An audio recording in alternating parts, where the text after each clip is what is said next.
mengamankan masa depan. Kalau kita mau lihat masa depan penuh pengharapan, ada harga yang dibayar. Harga itu nggak mahal kok. Hati-hati apa yang kau taburkan. Sebab tabur tua itu ada. Pengkhotbah pasal 11 ayat 1 sampai 10 menjadi pembacaan kita. Nah, saya tidak akan memberikan rangkuman 1, 2, 3. Saya mau melatih agar semua keluarga Saat Teduh ini cepat nangkap. Nanti kembali lagi ya, seperti dulu, bagi-bagi catatan kepada saudara seiman. Nanti di kolom komentar itu kan semua orang akan bisa saling melihat catatan Anda. Nah, ayat per ayat saya bagikan, di sini Roh Kudus akan terangi.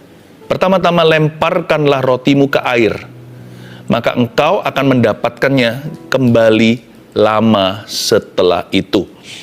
Ini kiasan tentunya, bukan sungguhan lemparkan roti ke air, nanti nggak bisa dimakan. Ini bicara tentang segala sesuatu yang kita lakukan hari ini itu ada konsekuensi jauh di depan. Jadi banyak hal itu nggak bisa kelihatan hasilnya sekarang. Hari ini tidak bisa menjadi penilaian yang pasti. Tapi kalau apa yang saya dan Anda taburkan itu benar dan baik di mata Tuhan, niscaya percayalah, tak ada satu pun nanti itu tidak akan bertumbuh. Yang penting kita selektif.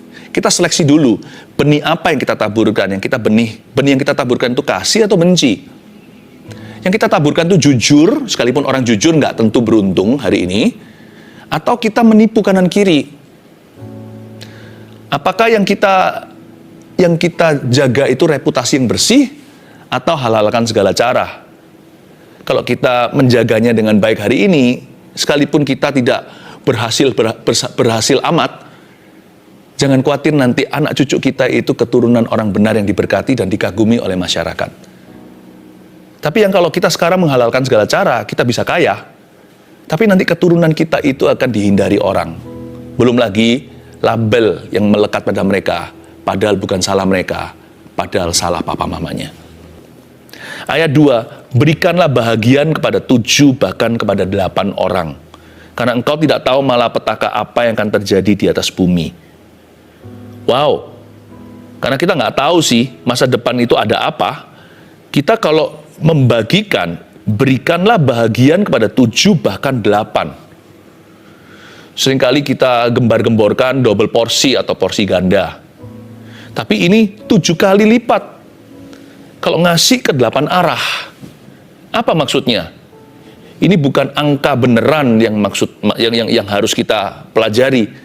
Tetapi sebuah kiasan bahwa apapun yang kita lakukan, kalau kita tahu itu dari firman, jikalau yang kita perbuat itu adalah benar dan baik di mata Tuhan, maksimalkan, kasih 100%, 700-800%, maksimalkan setiap kesempatan, sebab kita nggak tahu malapetaka apa yang akan terjadi di atas muka bumi esok hari. Kita nggak tahu apa yang ada di depan kita. Kalau sekarang kita bisa mengasihi, kasihlah sungguh-sungguh. Jangan korting-korting, jangan didiskon perbuatan baikmu. Kalau Anda hari ini mau melayani, melayanilah dengan segenap hati. Jikalau kita mau betul-betul belajar, jangan setengah-setengah. Belajar itu yang niat sekalian. Kalau mau bekerja itu yang benar. Jangan sedikit di sini, sedikit di sana, konsentrasi juga tidak. Nanti itu nggak bagus, ini juga nggak bagus. Nanti semua yang kita bangun runtuh suatu hari nanti. Ini Alkitab di ayat 2 bagus sekali mengingatkan kita, kalau kita itu harus dedikasi 100%. Setiap kesempatan yang diberi itu maksimalkan, karena kita nggak tahu apa yang menanti kita besok hari. Kalau sedang berlibur sama keluarga, berliburlah. Jangan waktu berlibur pikirannya di tempat kerja. Nanti kalau kerja, pikirannya liburan melulu. Karena kita nggak pernah tahu apakah kita masih bisa berlibur lagi dengan keluarga kita suatu hari. Manusia sehat itu kan nggak bisa diprediksi. Kita hanya bisa jaga kesehatan. Tapi nggak tentu kesehatan akan menjaga kita. Ada orang tertentu berkata, tahun depan aku mau melayani Tuhan. Sekarang dapat kesempatan disia-siakan. Tahun depan dia sudah nggak ada. Atau sudah sekarat. Jam kehidupan kan diputar sekali, nggak tahu alarmnya itu kapan set off. Kita nggak tahu kapan alarm kita berbunyi. Bedanya dengan jam kita di dunia, kita bisa set kan. Tapi menit dan detiknya, jam hidup kita itu di tangan Tuhan. Makanya itu, kalau kita memang mau memberi, berikan bahagian kepada 7, jangan hanya kepada 1-2 orang. Ada orang tertentu yang ngasih 1 pun tidak rela. Jadi kalau ngasih orang itu setengah-setengah. Kalau memang Anda mau memberi sesuatu, memberi talentamu, memberi waktu, memberi perhatian, berikanlah bahagian kepada 7 orang sekalian, bahkan kepada 8. Bicara tentang kesungguhan, totalitas. Ini diingatkan. Kalau kita mau mengamankan masa depan, hari ini harus sungguh-sungguh. Kita harus sungguh-sungguh. Apapun yang kita mau tuai hari esok, hasil yang kita inginkan, hari ini jangan takut berjerih payah. Kasih semuanya yang kau tahu, semua yang Anda miliki, untuk mengejar apa yang benar dan apa yang merupakan janji Tuhan. Ayat 3, bila awan-awan sarat mengandung hujan, maka hujan itu dicurahkannya ke atas bumi. Dan bila pohon tumbang ke selatan atau ke utara, di tempat pohon itu jatuh, di situ ia tinggal terletak. Siapa senantiasa memperhatikan angin tidak akan menabur, dan siapa senantiasa melihat awan tidak akan menuai. Ayat 3, kalau kita baca seolah-olah membingungkan. Bila awan-awan sarat mengandung hujan, maka hujan dicurahkan. Gini loh, kalau kita lihat mendung sebentar lagi hujan, itu kan lumrah. Di tempat pohon itu jatuh, kalau pohon itu tumbang ke selatan atau utara, di situ ia tinggal terletak. Hidup itu kayak begitu, nggak menentu. Kayaknya seolah-olah pohon yang jatuh itu tinggal terletak di sana, tapi pada waktu dia jatuh, nggak ada orang bisa prediksi dia jatuhnya ke selatan atau utara. Bahkan di perkara-perkara yang Anda bisa predik pun, bukan Anda yang pegang kendali. Hal-hal yang sifatnya rutinitas sehari-hari, pekerjaan contohnya, atau keluarga, itu pun ada banyak hal tidak menentu.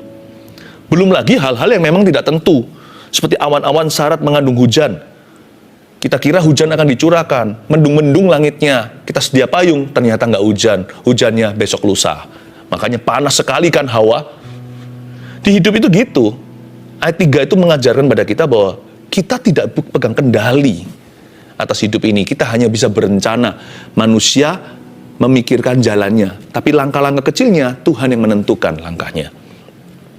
Lalu maksudnya gimana dong? Kita disuruh apa? Ayat 4 tadi itu melengkapi. Jadi siapa senantiasa memperhatikan angin, dia nggak akan nabur. Dan siapa senantiasa melihat awan, nggak akan menuai. Di sini kita diajari tidak boleh over analisa sama hidup ini. Kita hanya bisa berencana setanggung jawabnya atau sebaik mungkin. Tapi over analyzing itu percuma. Karena banyak hal tidak bisa kita pastikan. Jadi gimana? Haruskah kita terus menunggu kondisi yang ideal sebelum kita melakukan sesuatu yang baik dan benar? Jangan. Nanti jangan-jangan kita jatuh ke dalam dosa ketidaktaatan. Apa itu dosa ketidaktaatan? Orang yang terus menunggu the perfect condition. Siapa senantiasa memperhatikan angin tidak akan menabur. Tuhan suruh nabur, kita berkata anginnya besar. Angin besar terus, berapa bulan kemudian tiada tuaian. Lalu kita ngomel sama Tuhan, kenapa aku kelaparan? Kenapa janji Tuhan tidak digenapi? Nanti pada waktu musim panen tiba, kita disuruh nuai nih. Tuai. Kita berkata, janganlah masuk angin nanti, anginnya masih besar. Nanti kalau saya keluar sana nggak pakai mantel, menuai itu kan lama, nggak boleh asal-asalan. Nanti kalau saya flu gimana? Sehingga tuainya mati di ladang. Nggak ada tuaian, nanti next season, musim berikutnya, mau nabur apa? Bukankah kalau kita menuai buah, di dalam buah itu ada bijinya, dan biji itu kita tanam kembali, baru ada kebun buah-buahan. Orang suruh nabur beralasan, lalu nuai apa? Orang suruh nuai, nggak mau keluar, anginnya besar. Nanti kemudian mau nabur apa? Benihnya dari mana? Makanya Tuhan ajari kita lewat ayat 3 dan 4 ini, bukannya kita berserah atau pasrah, tidak berbuat sesuatu. No, menaburlah di saat memang tepatnya menabur. Kalau waktu sekolah, sekolahlah. Ya, serahkan semua ke tangan Tuhan. Kalau ternyata nggak bisa teruskan karena masalah ekonomi, nanti kalau Anda berdoa kan Tuhan buka jalan. Kalau waktunya kerja. Jangan lihat kondisi atau keadaan. Ayat ini mengajarkan kita to trust God, not our circumstances, atau mempercayai Tuhan, bukan keadaan. Ya, biarkan hidup kita itu tertib pikiran. Kalau waktunya tidur ya tidur. Waktunya doa ya doa. Waktunya doa jangan kita kalut. Jangan kita panik sendiri sampai-sampai nggak bisa sembahyang. Nanti pada waktu kita menghadapi masalah kita masih panik juga, kalut juga. Ya kan? Dan rasanya kepingin lari, berseru sama Tuhan, kepinginnya doa. Waktu menghadapi masalah, kita nggak ready atau nggak siap. Tapi waktu berdoa, kita juga nggak bisa. Selalu memperhatikan angin, nggak akan pernah nabur, nggak akan pernah menuai juga karena senantiasa melihat awan. Trust God and do your job. Percaya Tuhan saja, jangan percaya keadaan, dan lakukan bagianmu sebagai manusia. Lakukan tanggung jawab Anda, penuhi duty atau penuhi apa yang menjadi tugasmu. Jangan pandang awan, jangan pandang angin. Percayakan nature atau alam semesta kepada Tuhan. Percayakan apa yang di luar prediksi dan kemampuan kita kepada Allah yang Maha Kuasa. Kita lakukan bagian kecil kita. Apa yang merupakan tugas kita, kita laksanakan. Apa yang merupakan bagian kita, kita penuhkan. Udah begitu aja. Trust God, percaya pada Tuhan. Not your circumstance, bukan keadaan. Amin. Sebagaimana engkau tidak mengetahui jalan angin dan tulang-tulang dalam rahim seorang perempuan yang mengandung, demikian juga engkau tidak mengetahui pekerjaan Allah yang melakukan segala sesuatu. Ayat 5 inilah batas pengetahuan dan analisa manusia, yaitu iman pada janji Allah. Ayat 5 ini, zaman dulu kan belum ada teknologinya, USG namanya. Engkau tidak mengetahui jalan angin dan tulang-tulang dalam rahim seorang perempuan. Sekarang pun kalau sudah ada dimensi 4 segalanya, bisa kita lihat lewat laser dan sebagainya, tetap kan nggak bisa masuk ke kandungan mama, lihat apa yang sesungguhnya terjadi ketika Tuhan sedang merajut seorang manusia, janin di kandungan ibunya. Sehebat-hebat manusia merancangkan dan menganalisa, sehebat-hebat semaju apapun pengetahuan sekarang, tetap masih ada ruang untuk kita beriman pada janji Tuhan. Kita sebagaimana kita tidak mengetahui jalan angin dan tulang-tulang dalam rahim seorang perempuan, demikian juga engkau tidak mengetahui pekerjaan Allah yang melakukan segala perkara. Kasih ruang di area-area yang Anda ragu dan bimbang. Di situ belajarlah untuk percaya saja pada janji Tuhan. Ingatlah, pertolongan manusia ada batasnya. Demikian pula analisa kita. Jangan bersandar pada pengertian sendiri. Percayalah Tuhan, percayalah kepadanya dengan segenap hati. Jikalau tadi ayat yang sebelumnya itu diajarkan untuk kita menabur, jangan tunggu angin dan jangan lihat awan. Lihat ayat 6. Taburkanlah benihmu pagi-pagi hari. Udah tabur saja. Dan janganlah memberi istirahat pada tanganmu pada petang hari. Karena engkau tidak tahu apakah ini atau itu yang akan berhasil atau keduanya sama baik. Di sini Tuhan ajarkan pada kita untuk menabur saja. Katakan menabur saja. Ya. Di sini kita diajari untuk menabur lebih. Kita menabur dengan keyakinan. Lebih dengan keyakinan daripada dengan kepastian. Paham maksud saya? Kita tunggu pasti dulu dong, baru nabur kan? Contohnya kita mau ampuni orang lain yang bersalah pada kita kan? Kita mau nabur pengampunan itu kita pikir-pikir dulu, orang ini berubah nggak? Nanti aku disakiti lagi nggak? Jangan. Tabur saja, sekalipun tidak ada kepastian. Karena Tuhan suruh kita tabur dengan keyakinan bahwa yang kita lakukan itu benar di mata Tuhan. Dan ada berkat mengikutinya. Taburkanlah benihmu. Itu sebuah perintah. Tabur saja, hai anakku. Tabur saja, hai hambaku. Kalau engkau tahu bahwa itu benar di hadapanku, dan kalau engkau tahu itu adalah dari firmanku, taburkan dengan iman. Lebih tepatnya kita menabur dengan keyakinan, bukan dengan kepastian. Dengan keyakinan pada Tuhan, bukan kepastian dari manusia atau keadaan. Ini masih lanjutan dari ayat 34 yang kita baca tadi. Hidup nggak menentu. Jangan percaya pada keadaan, percaya pada Tuhan. Kalau kita percaya pada Tuhan, dan kalau kita tahu ini dari Tuhan, apalagi ini dari firman Tuhan, dan ini apa yang baik dan benar di mata Tuhan. Kalau kita tahu itu dari Tuhan, kita sudah yakin sama Tuhan, taburkan. Just trust, God will make it grow. Percaya Tuhan akan membuat itu bertumbuh. Seringkali yang menjadi alasan kenapa kita tidak melangkah dengan iman adalah tiada kepastian secara manusiawi. Apalagi kepastian dari sebelah situ. Apalagi itu kalau melibatkan pihak-pihak yang lain. Ya Tuhan kan aku dirugikan. Nggak bisa. Kita terlalu mencampuri urusan orang lain, sedangkan kita hanya berdiri di hadapan Tuhan. Kalau kita punya keyakinan, taburkan. Jangan tunggu-tunggu, jangan wait and see. Nggak usah tunggu orang lain menabur dulu. Anda taburkan, mendahului orang lain dalam perkara-perkara yang benar. Ayat 7, terang itu menyenangkan dan melihat matahari itu baik bagi mata. Jangan dia lihat langsung tapi mataharinya nanti rusak matanya. Maksudnya ini bicara tentang siang hari atau bicara tentang waktu bekerja, bicara di bawah matahari. Oleh sebab itu, jikalau orang panjang umurnya, biarlah ia bersuka cita di dalamnya. Tetapi hendaklah ia ingat akan hari-hari yang gelap, karena banyak jumlahnya. Segala sesuatu yang datang adalah kesia-siaan. Ayat 7 dan 8 intinya bicara bahwa di dalam hidup ini, simple lah, sederhana. We do not know the future. Kita tidak tahu masa depan kita. Sekalipun terang itu menyenangkan, melihat matahari itu baik bagi mata, sekalipun semua terencana, dan kita berada di siang hari bolong, segala sesuatu tidak tersembunyi pun masih banyak kejutan, yaitu hari-hari yang gelap, yaitu saat-saat yang malang, masa-masa susah yang jumlahnya banyak, kata Alkitab. Bukan berarti kita diajari untuk pesimis atau negatif. Berapa banyak orang tidak bisa happy sungguhan. Kenapa? Dia selalu curiga, jangan-jangan nanti dipentung oleh sorga. Ya, dia selalu menaruh kecurigaan, bisa jadi besok lusa akan ada malapetaka. Enggak lah. Tahu nggak, kemungkinan besar ketakutan kita nggak terjadi, malah yang nggak kita takutkan itu loh yang kejadian. Jadi gimana dong? Lebih baik saya beriman pada Tuhan, sisanya saya berserah. Saya percaya bahwa Allah punya maksud yang indah dalam hidup saya. Bukankah Dia pernah berkata, aku tidak punya rancangan celaka, tapi aku memiliki rencana damai sejahtera, memberimu hari esok penuh pengharapan. Udah, dengan itu saya tenang. Iman saya itu optimis dulu. Loh, tapi Pastor Philip, kalau nanti tiba-tiba ada sesuatu musibah yang Anda dan yang kita tidak siap untuk alami, lalu diizinkan Tuhan gimana? Ya sudah, pada hari itu saya akan dipersiapkan Tuhan, sebab kasih-Nya cukup bagiku. Kalau memang ada suatu hari malang, atau yang di Alkitab katakan di ayat 8, hari-hari gelap, jikalau itu mengetuk pintu kita, sebelum saya buka pintu, pasti Roh Kudus urapi saya untuk itu. Ya, sebelum saya membuka pintu itu, tamu tak terduga, yaitu masalah tiba.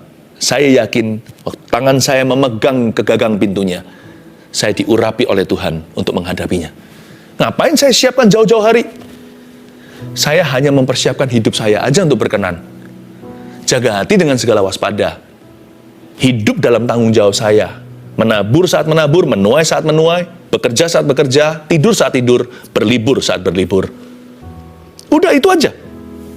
Dan setiap kesempatan yang diberikan kepada saya untuk berbuat apa yang baik dan benar, saya maksimalkan. Saya kasih kebahagiaan 7 hingga 8 orang. Jangankan 1 orang, apalagi setengah-setengah orang. Saya akan maksimalkan, saya akan sungguh-sungguh melakukan apapun yang saya yakini itu dari Tuhan, dan itu baik dan benar, apalagi yang diajarkan firman.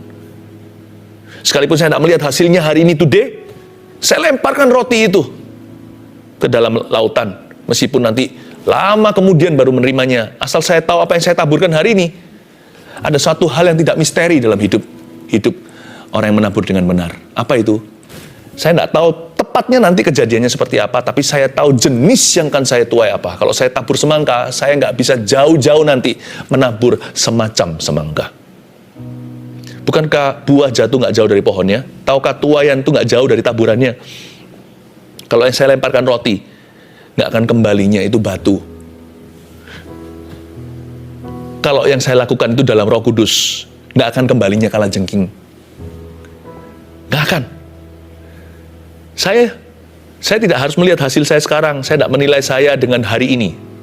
Saya menilai saya dengan apa yang saya taburkan sekarang. Masa depan saya, episodenya masih berlanjut. Dan kalau absal yang saya taburkan itu dari Tuhan, masa depanku aman. Masa Pastor Philip, sekalipun diperingatkan bahwa akan ada hari-hari yang gelap menantimu, yes, iya. Aman. Karena apabila hal itu terjadi, saya bersama dengan Tuhan. Saya tidak meninggalkan Tuhan, kenapa Tuhan meninggalkan saya? Sedangkan kalau saya meninggalkan Tuhan aja, Tuhan pasti akan mengejar saya. Dan jikalau saya kembali dengan Dia, Hari ini saya bersama dengan Kristus, masa Kristus akan terpisah? Oh, enggak akan. Masa depanku aman karena ada Tuhan. Bukan karena tidak ada hari-hari gelap yang menanti. Namanya manusia hidup, pastilah. Sekalipun orang itu diurapi keluar sana. Kalau lagi gerimis, jangankan gerimis aja bisa, apalagi kalau hujan deras. Kita mungkin masih kecipratan air. Kita bisa basah kuyup juga. Baru kemarin saya basah. Saya masih di luar sana. Mau ke mobil itu loh saya basah. Ya, basah setengah badan. Nggak apa-apa. Tapi hati saya ada damai sejahtera, ada sukacita. Saya tahu saya tidak berada di kategori dikutuki oleh Allah. Saya itu orang yang diberkati oleh Tuhan. Jadi sekalipun saya basah kuyup, mungkin saya bersin-bersin pulang ke rumah, tapi hidupku itu tidak terpengaruh. Damaiku tidak tercuri, sukacitaku itu tidak pergi. Hari-hari gelap saya nggak takut. Tapi saya nggak pikiri. Sebelum saya buka pintu saya itu, saya diurapi. Saya tahu itu, saya diurapi sebelum saya buka. Jadi saya nggak perlu setiap hari curiga di balik pintu itu siapa yang akan ketuk nanti. Jangan-jangan nanti ada seorang tamu yang tidak saya sukai. Saya nggak perlu seperti itu dalam hidup ini. Saya nikmati aja yang di dalam rumah, yaitu hadirat Allah. Paham maksud saya? Tenanglah jiwamu, percayalah Tuhan pegang kendali. Aman masa depan, asal hati-hati yang kau taburkan sekarang. Coba lihat 2 ayat terakhir tentang anak muda ini. Nasihat bagi pemuda-pemudi. Bersukarialah hai pemuda dalam kemudaanmu. Ini kayaknya sedikit sarkastik. Ada gaya bahasa sarkas di sini yang diizinkan untuk menantang anak-anak muda. Kalau kalian mau menikmati hidup itu, nikmatilah hidup dengan cara yang benar. Ini bukan sarkas sih sebenarnya. 50% dia terus terang beritahukan, kalau nikmati hidup itu caranya gimana, selama usia masih muda, gimana caranya enjoy life, tapi juga dia ditantang, kalau kalian mau menikmati hidup dengan cara yang salah di masa muda, siap-siap untuk tuaian yang salah atau masa depan yang bahaya. Saya baca ya, bersukarialah hai pemuda dalam kemudaanmu, biarlah hatimu bersuka pada masa mudamu, dan turutilah keinginan hatimu, dan pandangan matamu, tetapi ketahuilah bahwa karena segala hal ini, Allah akan membawa engkau ke pengadilan. Buanglah kesedihan dari hatimu dan jauhkan penderitaan dari tubuhmu karena kemudaan. Dan fajar hidup adalah kesia-siaan. Ada 2 macam cara orang muda enjoy life. Ya. Satu adalah legitimate pleasures atau kenikmatan hidup yang sah di depan Tuhan. Orang itu seringkali berkata, wah dosa itu gimana gitu. Dosa itu over advertised, terlalu digembar-gemborkan. Ya. Padahal di Taman Eden itu, yang nggak boleh dimakan hanyalah 1 pohon doang. Sisanya yang lain itu di samping pohon kehidupan itu boleh dinikmati segala macam buah-buahan. Bukan hanya dimakan buahnya, boleh dibikin apa kek. Ya, pohon itu bisa menjadi tempat rindang, bisa kemah di situ, camping di sana. Ada banyak kegunaannya. Semua alam semesta boleh dinikmati. Hanya 1 saja pohon itu yang mendatangkan dosa, jangan dijamah. Sebenarnya dosa itu dikepung oleh hal-hal yang bisa dinikmati secara sah. Tapi dosa jadi kita ingini karena ada kata jangan. Jadi kita itu penasaran. Sebenarnya loh, ada banyak kenikmatan hidup yang sah-sah saja di masa muda. Asal itu dinikmati di dalam terang kekekalan. Jangan lupa loh ya, kita nggak selamanya di usia ini tahun ini. Manusia cepat lambat akan mati. Ingatlah kekekalan menanti. Jadi segala sesuatu yang Anda nikmati sekarang itu boleh kita pol-polkan atau maksimalkan. Tapi jangan lupa diri, semua itu harus mawas di dalam hati. Belajar untuk mawas diri waktu kita menikmati bahwa ini sementara. Carilah nilai kekal di dalamnya. Karena kita nggak selama-lamanya muda, atau nggak selama-lamanya lebih muda. Suatu saat nanti kita semua akan meninggal dunia, atau Tuhan akan datang, ada kekekalan, carilah perkara kekal di dalam kenikmatanmu yang sah. Tetapi jikalau kita itu mengejar kenikmatan yang tidak sah, illegitimate pleasures, dan hati-hati, ini peringatannya bahwa karena segala hal inilah Allah akan membawa engkau ke pengadilan. Kemudaan dan fajar hidup adalah kesia-siaan. Di sini jelas-jelas diperingatkan bahwa Tuhan akan menyeret orang-orang muda itu ke pengadilan. Mungkin nggak di masa mudanya, mungkin di masa depannya yang tidak aman. Apakah masa depan tidak aman bagi orang-orang muda yang mengejar kenikmatan-kenikmatan yang tidak sah atau yang dosa? Old age will be a nightmare to you.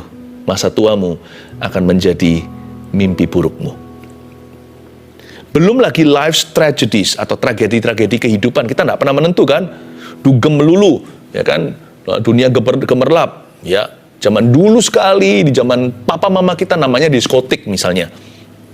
Ya, sekarang itu zamannya clubbing. Apa salahnya sih kan cuman ngobrol-ngobrol segitu? Tapi kan, ya bukan masalah salah dan benar, Alkitab nggak menuliskannya. Tetapi kalau hatinya benar, biasanya kita juga ngerti di area-area pencobaan apa kita pasti akan hindari.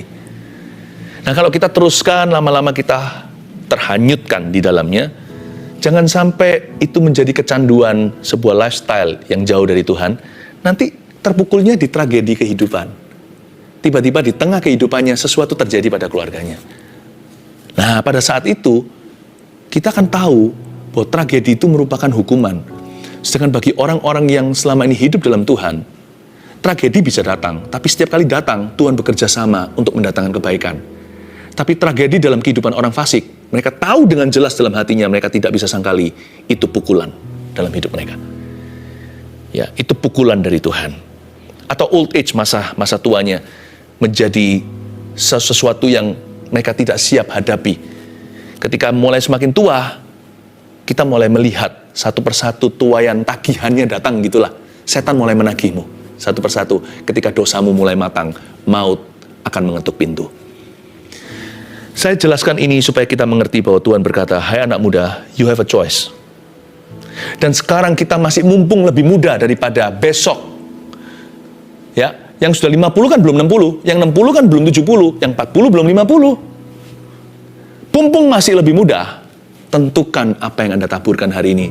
Karena hari esokmu, suatu hari akan kau sebut sebagai hari ini. Hari ini akan menjadi masa lalumu. Apa yang Anda taburkan. Yang pasti, saya taburkan satu hal ini. Takut akan Tuhan. Saya tahu dengan takut akan Tuhan, masa depan saya aman. Mari kita sama-sama bawa hati kita. Tuhan mau hati kita. Ingat ini, Jesus wants your heart. Dari apa yang saya sampaikan sekarang, God wants your heart 100%. Tuhan mau hatimu. Mari kita datang membawa hati kita kepada Tuhan. Haleluya.